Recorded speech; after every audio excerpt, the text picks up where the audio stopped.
You're listening to Elliot Stories, real voices, real experiences, and unforgettable truths.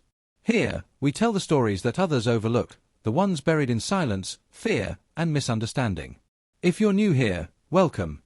And if you're a returning listener, thank you for continuing to walk with us through stories that matter. Today's story is about judgment, silence, survival, and the power of knowing exactly who you are.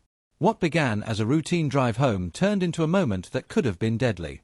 But what happened next shocked everyone. It was a Thursday evening in Atlanta when Taylor Mason left the gym, just like she always did.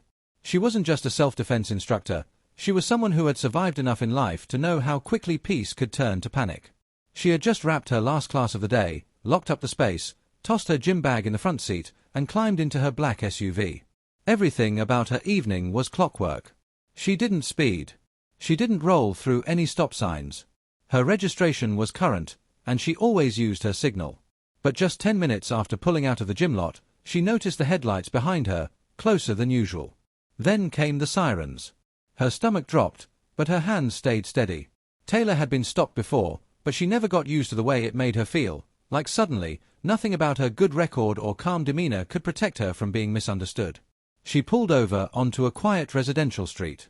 Windows up. Engine off. Hands clearly visible on the wheel. The sound of car doors slamming hit her ears before she could even lower her window. Then came the shouting. Hands on the wheel. Step out of the vehicle now. It was instant chaos. No time for questions. No time for explanations. 4 white officers. Guns drawn. Laser sights flickering across her chest like some kind of cruel spotlight. She didn't scream. She didn't cry. Her voice came out low and even, the way she'd practiced all her life.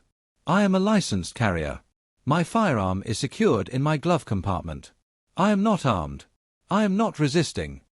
They didn't respond.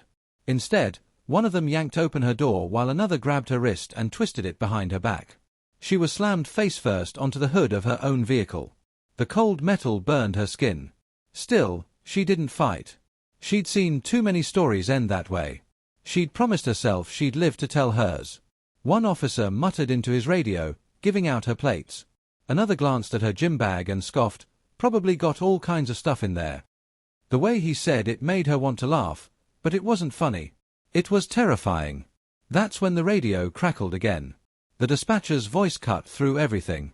Negative ID. Repeat. Negative. Suspect still at large, black sedan, not SUV.